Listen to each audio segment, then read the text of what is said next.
The eyewitness Devon Light, a construction worker of MacDoom, Greater Georgetown, claimed that on the day Dextroy Cordes, Kwame Asana and Errol Adams were fatally shot, he was working on the roof of the Guyana Softball Association on Carifesta Avenue and would have witnessed what he believed was an execution.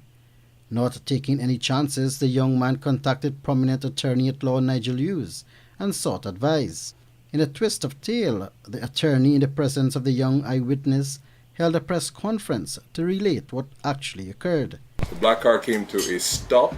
The driver of the black car got out and stood at the door of the car, and the driver of the silver grey car, which was behind, then got out.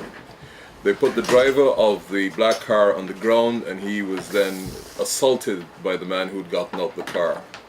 After about 15 minutes, he heard rapid gunfire, and the same person who was standing over the driver of the black car, who was on the ground at that time, was there when the rapid gunfire was heard. The driver of the black car was on the ground being physically assaulted for about 10 to 15 minutes before the gunfire erupted, and the three occupants of the car, as you now know, were dead. There was no motorcycle that disappeared with any mysterious pillion rider or with any mysterious rider. In addition, the eyewitness in a written statement related that the roads leading to the seawalls were blocked to vehicular traffic prior to the alleged shootout. Taking this into consideration, the attorney felt that the shooting was well orchestrated. Perhaps is most disturbing to me is that this was not just a group of police officers who appeared to be involved, but this had to have had some coordination, because if the Seawall Road was blocked off prior to the eruption of the gunfire and prior to the car being stopped and one of the occupants exiting the car, then it seemed to have required a lot more coordination than otherwise. The eyewitness further explained what he saw, while noting that at no point in time was there an exchange of gunfire. When I looked at the seawall, I saw cops out there. The body was lying on the ground. The person lying, standing up over the person. You understand? So, and I look away about 15 minutes, look back. Camera people show up on the scene.